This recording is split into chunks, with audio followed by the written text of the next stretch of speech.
ang meron sa isang autogas station sa Baliwag, Bulacan at pagsapit ng dilim, masugid silang pinipilahan. Dahil sa patuloy na pagtaas ng presyo ng gasolina, dumarami na ang mga motoristang gumagamit ng liquefied petroleum gas o LPG sa Kalakang, Maynila. Sa presyo kasi nitong mahigit 30 pesos kada litro, talaga namang mas mura ito kumpara sa mahigit 50 piso gas kada litro. Nangunguna na riyan ang mga tinatawag na converted na mga pampasayrong taxi na animoy hari ng mga gasolinahang DLPG. Pero teka, sa lalawigan daw ng Bulacan, ang mga tricycle hindi rin papahuli. Converted na tricycle. Talaga?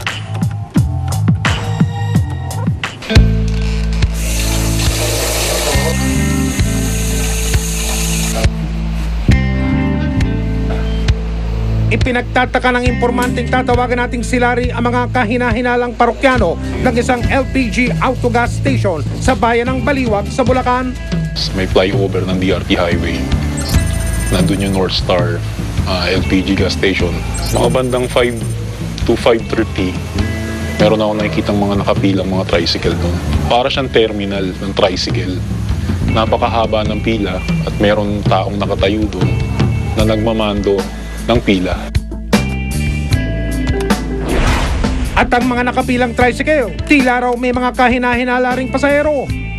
Hindi naman siguro sila converted ng mga tricycle na LPG, which is may nakikita akong mga sako dun sa loob na nakatakip. Teka, ano nga bang meron?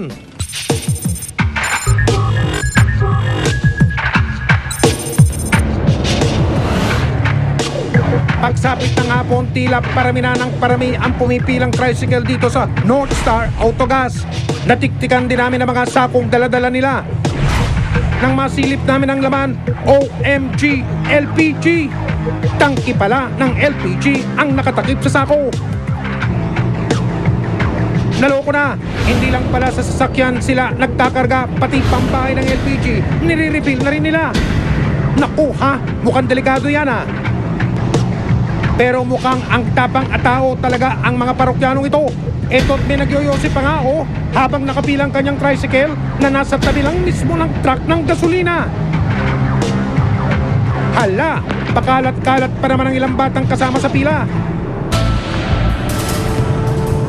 Ang mamangang ito na natiktika naming nagbabantay sa lugar abalang-abala sa pagtatraffic sa kanilang mga loyalista. Kaya naman hindi rin kami nagpahuli at sinubukan naming makipila, bit-bit ang aming kamera.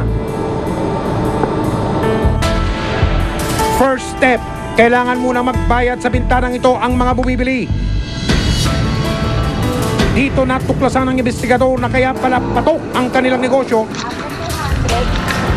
Tingi-tingi ang bentahan nila ng LPG. Ano yung araw sa'yo 200? 5 days? Diba? Malipit ka, no?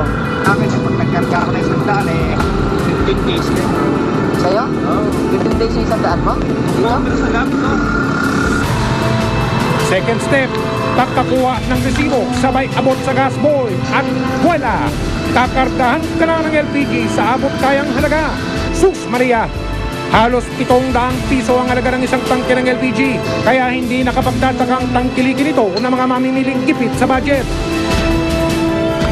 Pero hindi siguro nila alam ang kakabit nitong peligro.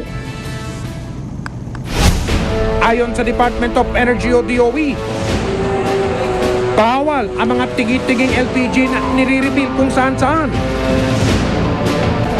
Una-una, iba yung valve ng household cylinder saka dun sa auto gas container. Isa pa, open sa public yung auto gas dispensing station. Hindi dapat yon kasi very volatile yung flammable yung natin, yung petroleum products na LPG. Lahat ng petroleum products should be handled properly. Kasi kung open sa public, magkakarga ka doon, kung meron naninigarilyo doon, no smoking dapat, di ba? Unsafe na practice na yon. Malinaw sa patakaran ng Department of Energy na mga sasakyan lang dapat ang sineservisyoan ng mga LPG autogas station na tulad nitong North Star. At ang mga pambahay ng LPG naman sa mga otorisadong planta dapat kinakargahan.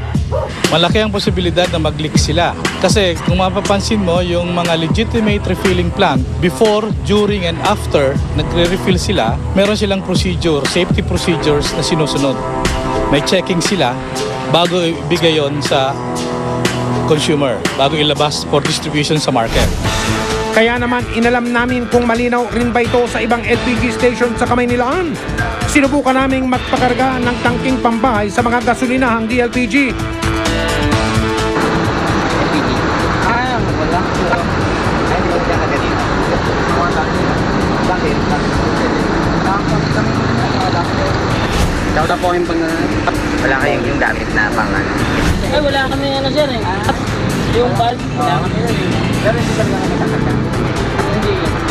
Very good mga sir, at sumusunod tayo sa patakaran. Hindi tulad ng North Star Autogas na karapal sa kargahan. Mahirap dang ipagsapalaran ang kaligtasan ng mamimili para lang makamura. Hindi biro ang bilang ng mga insidente ng sunog na dulot ng pagsingaw ng LPG.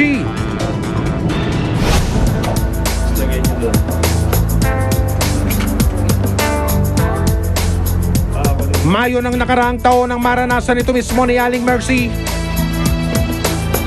Inangat lang ng konti ng mister ko yung LPG. Bigla siyang sumingaw. Tsaka ano, tamang-tama meron akong diuling. Pero wala na siyang wala na siyang baga. Init na lang siguro dun sa sa kala na diuling.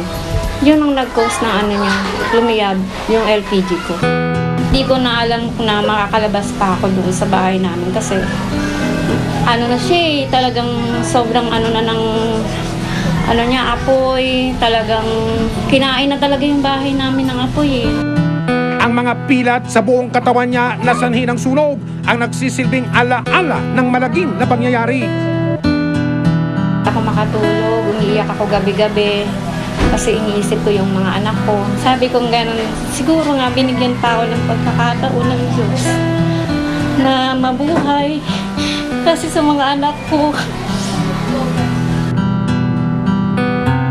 Hindi natin masisisi ang mga kababayan nating tumatangkilik sa patingi-tiging LPG. Pero kung buhay na ng pamilya ang maaaring kapalit, sa mura pa ba kayo kakapit?